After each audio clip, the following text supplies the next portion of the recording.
Hola, yo soy Caroline Verdugo y les voy a hablar sobre la enfermedad renal crónica.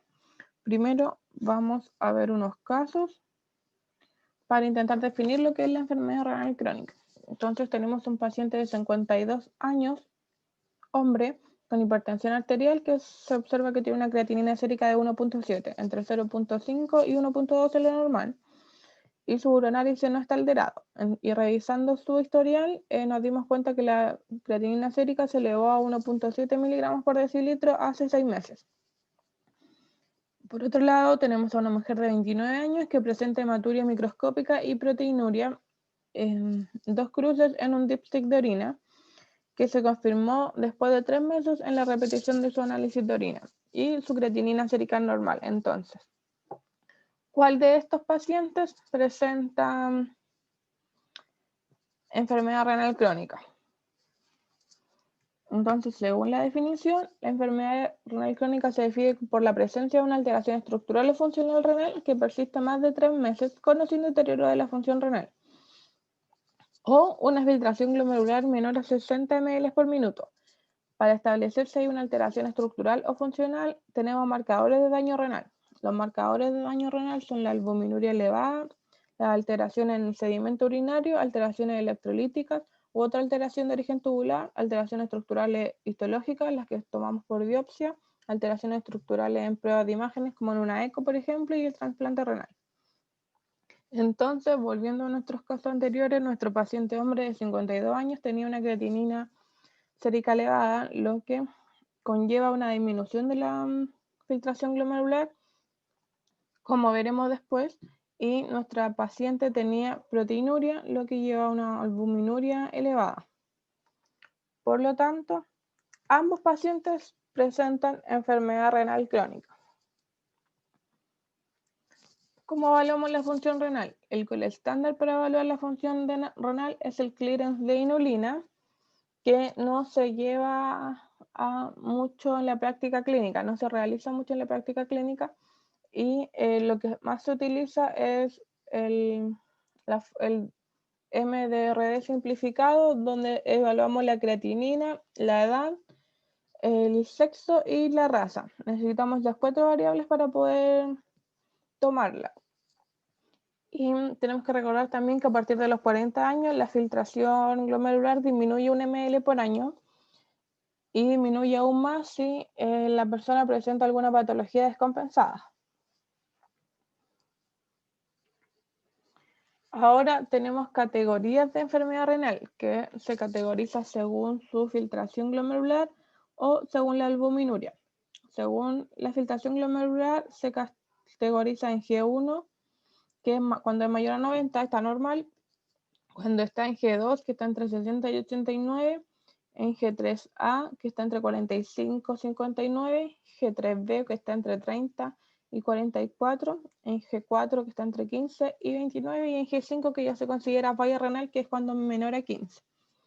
La albuminuria se divide en A1, que es cuando es menor a 30 miligramos por gramo o que está normal, y en A2, que está entre 30 y 300 miligramos por gramo, que también se considera como microalbuminuria, y en A3, que es cuando es mayor a 300 miligramos por gramo, y eso también se llama macroalbuminuria.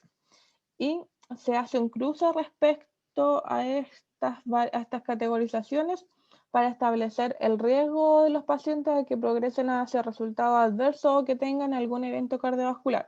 Porque si se dan cuenta, mientras mayor es la albuminuria y menor es la filtración glomerular, mayor es el riesgo que presenta el paciente. Por ejemplo, un G5A3 tiene hasta casi 8 veces más las probabilidades de presentar algún evento cardiovascular. Respecto a la prevalencia, en estos últimos años ha ido un aumento, y a estimaciones aproximadas, según la encuesta nacional de salud, entre el 2016 y el 2017 era un 3% en la población, y si se dan cuenta acá, la principal causa de enfermedad renal crónica es la diabetes mellitus tipo 2 y la segunda es la nefroesclerosis producida por hipertensión arterial.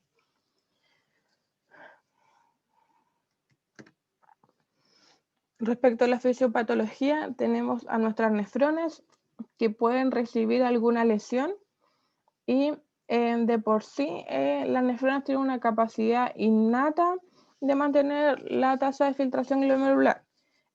Pero si la lesión persiste, y gracias a esta capacidad innata, las nefronas comienzan a tener hiperfiltración e hipertrofia, por lo que comienza a aumentar la urea y la creatinina y a disminuir la tasa de filtración glomerular. Esta lesión puede ser producto de la edad avanzada, del sedentarismo, del tabaco, la obesidad, la hipertensión y la diabetes, que como dije son las causas más comunes de la enfermedad renal crónica en el adulto. Aquí tenemos, por ejemplo, cómo la diabetes afecta al riñón, donde se produce una hiperfiltración de proteínas en la orina. Para el diagnóstico, ¿cuándo tenemos que hacer tamizaje en esta enfermedad? Tenemos que hacerla a la población de riesgo. ¿Y cuál es la población de riesgo? Aquellos que presentan diabetes, ya sea tipo 1, tipo 2, hipertensión arterial, antecedentes familiar de enfermedad renal crónica, historia personal de patología o historia personal de patología nefrourológica. Respecto al diagnóstico, lo podemos hacer con una evaluación de orina o con una medición de la filtración glomerular. Y respecto a la orina, pedimos una orina completa en nuestra población de riesgo y nos va a dar como resultado una proteinuria negativa o positiva. En caso de que sea negativa, tenemos que medir la albuminuria en 2 ocasiones entre 3 a 6 meses y si es mayor a 30 persistente, o sea, entre los mayores a 3 meses sale 2 veces alterada, se hace el diagnóstico de enfermedad renal crónica.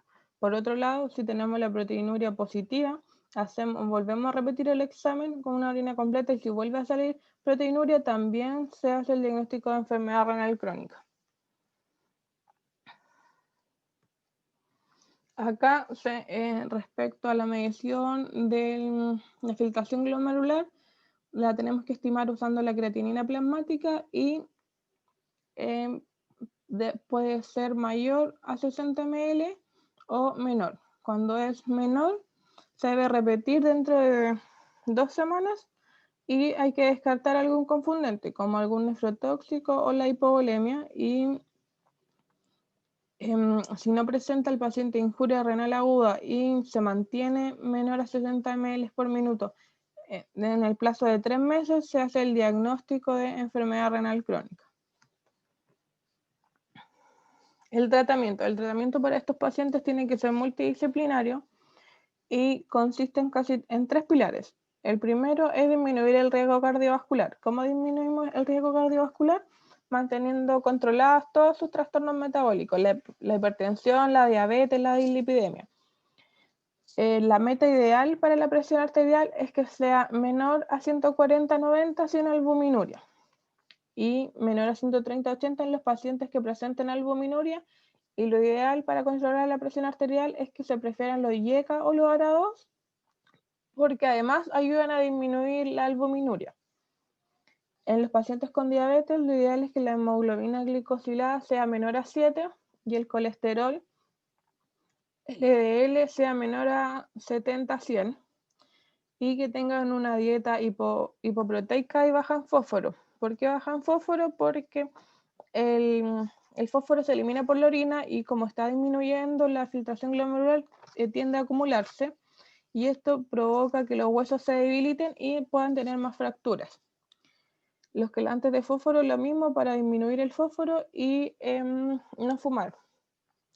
¿Por qué también hay que tener una dieta hipoproteica? Porque es uno de los factores que ayuda a que aumente la progresión de la enfermedad. Que enlentecer la progresión de la enfermedad es otro de los pilares del tratamiento. ¿Cuáles son los factores que ayudan a la progresión? Es la hipertensión arterial, la hiperglicemia en los pacientes diabéticos, la hiperuricemia, la exposición a nefrotóxicos, por ejemplo, los AINE, la dieta hiperproteica, la dislipidemia y la proteinuria persistente. Y el tercer pilar es manejar las complicaciones que pueden tener estos pacientes. Por ejemplo, una acidosis, una hipercalemia, una anemia o una osteodistrofia. Estas son las metas que propone la guía GES para los pacientes y los divide en personas con diabetes y sin diabetes. Si se dan cuenta, en las personas con diabetes son casi todos los mismos valores en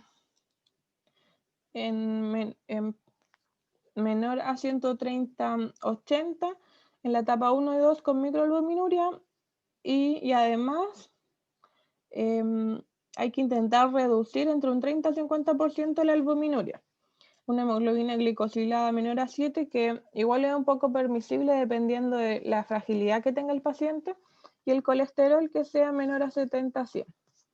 En la etapa 1 y 2 con macroalbuminuria, lo ideal es mantener con los mismos controles de presión, la misma hemoglobina glicosilada y el mismo colesterol, pero no intentar reducir la microalbuminuria. Y en la etapa 3 es lo mismo. Sin embargo, acá en los pacientes sin diabetes se prefiere una presión arterial entre 140/90 si no existe albuminuria significativa y menor a 130/80 cuando hay albuminuria moderada o severa. Y el control del LDL menor a 70/100. El tratamiento para la falla renal, que es la última etapa de la enfermedad renal, es la hemodiálisis, donde idealmente hay que derivar al paciente para que se haga una fístula arteriovenosa en la etapa 4 cuando la filtración glomerular esté en 25 ml por minuto aproximadamente. Y la peritoneodiálisis. La peritoneodiálisis, si se dan cuenta que hay una imagen donde se conecta un catéter en la cavidad abdominal y por ahí se hace la diálisis. Esta diálisis suele hacerse todos los días por la noche y se prefieren en pacientes jóvenes para que no sean tan dependientes de tener que ir a un lugar a hacerse hemodiálisis cierta cantidad de veces a la semana, pero requiere de apoyo familiar. Y el trasplante renal es el más costo efectivo porque a final de cuentas, una vez que esté trasplantado el paciente, se terminaría su enfermedad renal crónica. Sin embargo, hay una baja cantidad de donantes en el país. Ahora vamos a ver unas preguntas para que nos queden claros como las cosas más importantes. Entonces, tenemos una paciente de 46 años que consulta control con exámenes que muestran una albuminuria mayor a 300 miligramos por gramo y una velocidad de filtración glomerular de 52 ml por minuto. Entonces, ¿en qué grado se encontraría este paciente? ¿En G2, G3A, G3B, G4 o G5?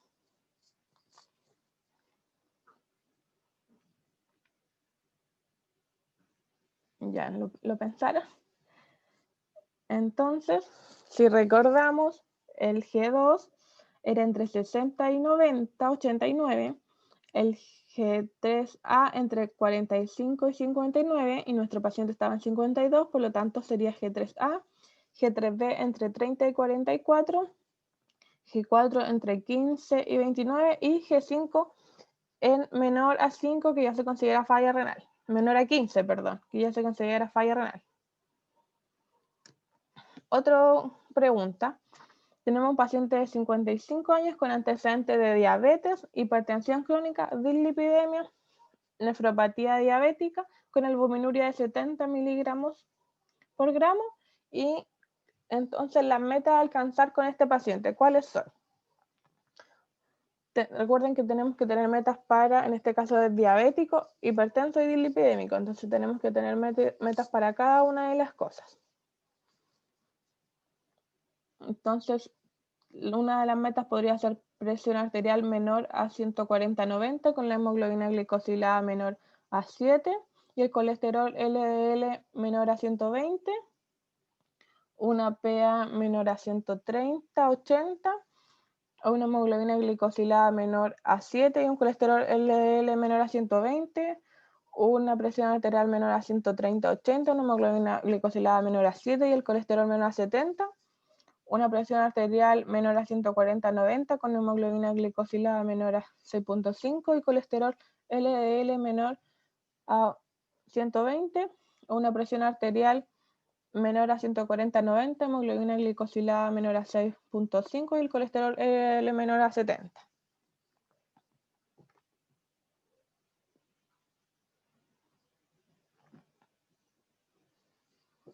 ¿Ya lo pensaron? Entonces, la respuesta, como vimos, era un paciente con diabetes y entonces, según el paciente presenta microalbuminuria, entonces su objetivo sería una presión arterial menor a 130/80, hemoglobina glicosilada menor a 7 y el colesterol LDL menor a 70. Ahora, ¿cuál de los siguientes factores determina la progresión de la enfermedad renal? La hipertensión arterial, la hiperglicemia, la dislipidemia, la hiperuricemia o todas las anteriores. Entonces, recordando, la pregunta son todas las anteriores porque estos son los factores de progresión. La hipertensión arterial, la hiperglicemia, la hiperuricemia, los exposición a nefrotóxicos, la dieta hiperproteica, la dislipidemia y la proteinuria persistente. Ahora, ¿en qué población de riesgo no se sugiere hacer el screening de enfermedad renal crónica? En dislipidemia, diabetes mellitus tipo 2, hipertensión arterial, historia personal de patología nefrourológica o antecedentes familiares de enfermedad renal crónica.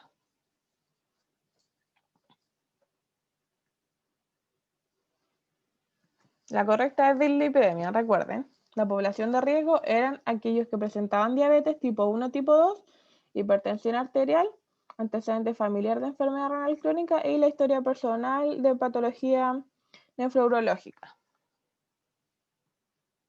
Muchas gracias. Si tienen alguna duda, me la hacen llegar.